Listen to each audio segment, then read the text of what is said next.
এক সময় যে দালান থেকে ভেসে আসতো নিরীহ কৃষকের আত্মচিৎকার, রক্তে লাল হতো যার মেঝে, আজ সেই রাজকীয় অট্টালিকা যেন ধ্বংসস্তূপে পরিণত হয়েছে। এক সময় এই চত্বরে ঘোড়া ছুটিয়ে বেড়াতেন নীলকর সাহেবরা, আর আজ পরিত্যক্ত এই বাড়িতে সূর্যের আলো পৌঁছানোর আগে শুরু হয় চামচিকাদের ডানা ঝাপটানোর শব্দ। স্থানীয় প্রবীণরা আজও শোনান তাদের পূর্বপুরুষদের কাছ থেকে শোনা সেই সব বিভীষিকাময় গল্প, যেখানে দাদন নিতে অস্বীকার করলেই মিলত চাবুকের আঘাত কিংবা অন্ধকার কুঠুরিতে আমৃত্যুবন্দী। নীল চাষ হতো ঠিক, এখানে ছিল হাতিশালা ও সাধারণ মানুষকে অত্যাচার করা, সাধারণ পাবলিককে অত্যাচার করা হতো। কেন? নীল চাষের জন্য।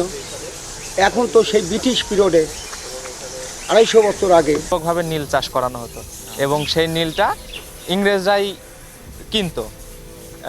পরবর্তীতে নীল চাষ না করলে তাদের বাঙালিদের উপরে অত্যাচার করা হতো, মারধর করা হতো, জোর করে নীল চাষ করানো হতো। শুধু প্রাকৃতিক দুর্যোগই নয়, নীলকুঠির অস্তিত্ব সংকটের অন্যতম কারণ ভূমি দখল।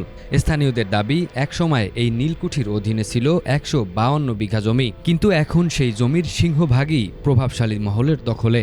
যদিও অভিযুক্তদের দাবি, এই জমি বংশ পরম্পরায় হিন্দু জমিদারদের কাছ থেকে কিনে নিয়েছেন। ইতিহাস আর নথিপত্রের এই দ্বন্দ্বে ক্রমশ সংকুচিত হয়ে আসছে নীলকুঠির সীমানা। নীলকুঠি এরিয়া ইন্ডেঞ্জার, ওই তেঁতুল গাছটা দেখতে ছিল ওখান থেকে ঘোড়ার ঘর ছিল, হাতির ঘর ছিল ভেতরে ছিল। আর ওই সাইডে ছিল আপনার রোডতে ছিল হাউস, নীল পশানি হইতো, নীল জাগ।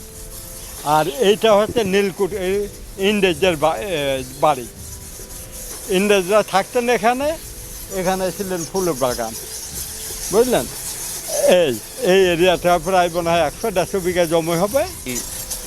যে জমিদারের আন্ডার থেকে এখানে 10.5 বিঘা জমি জমিদারের আন্ডার থেকে আমরা কিনে নিয়েছিলাম। ওইটা ওই ইংরেজরা জমিদারের কাছে বিক্রি করে দিয়ে গেছিল, তাদের কাছে সুপর্দ করে দিয়ে গেছিল। পরবর্তীতে আমরা ওটা করেছিলাম। হ্যাঁ, অশোক মিত্রর কাছ থেকে আমরা ওটা করেছি। আগামী প্রজন্ম যাতে ব্রিটিশ নির্যাতনের ইতিহাস জানতে পারে, তাই এই বাড়ি সংরক্ষণ এবং বেদখল হয়ে যাওয়া সম্পত্তি উদ্ধারের দাবি স্থানীয়দের।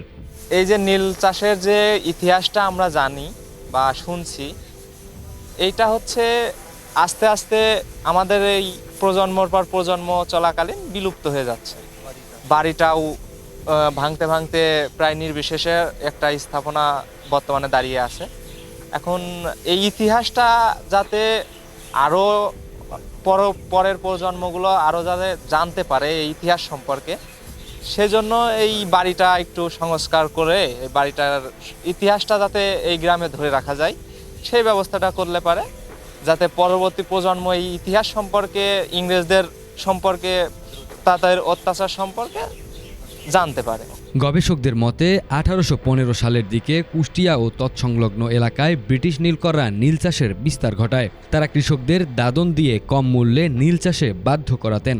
অবাধ্য কৃষকদের ওপর শারীরিক নির্যাতন, অপহরণ ও খুনের মতো বর্বরতা চালানো হতো। পৃথিবীতে কোনো কিছুই একেবারে শেষ হয়ে যায় না, পরিত্যক্ত হয়। যেমন এই কুষ্টিয়া অঞ্চলে কুঠিগুলো এখনো চোখে পড়ে। 1774 সালে লুই বার্নন নামক এক ফরাসি যুবক বাংলাদেশে প্রথম নীল চাষ আরম্ভ করে। নীল চাষ অত্যন্ত লাভজনক হয়। 1815 সালে কুষ্টিয়া সহ নদিয়া, যশোর, খুলনা, রাজশাহী, পাবনা, ফরিদপুর, বরিশাল প্রভৃতি অঞ্চলে নীলকুঠি স্থাপিত হয়। সব কুঠিগুলোই তৈরি হয়েছিল নদীর ধার ঘেঁষে। কুষ্টিয়ার অনেক নীলকুঠি ইতিমধ্যে কালের গর্ভে হারিয়ে গেছে। হিজলাবট নীলকুঠিটি এখন তার শেষ চিহ্নটুকু নিয়ে ধুঁকছে। স্থানীয়দের দাবি, দ্রুত সংস্কার আর অবৈধ দখলমুক্ত করে একে পর্যটন কেন্দ্র বা জাদুঘর হিসেবে গড়ে তোলা হোক, যাতে আগামী প্রজন্ম জানতে পারে তাদের পূর্বপুরুষদের সংগ্রামের ইতিহাস। সাইফুল্লাহ আল হেলাল, এটিএন বাংলা।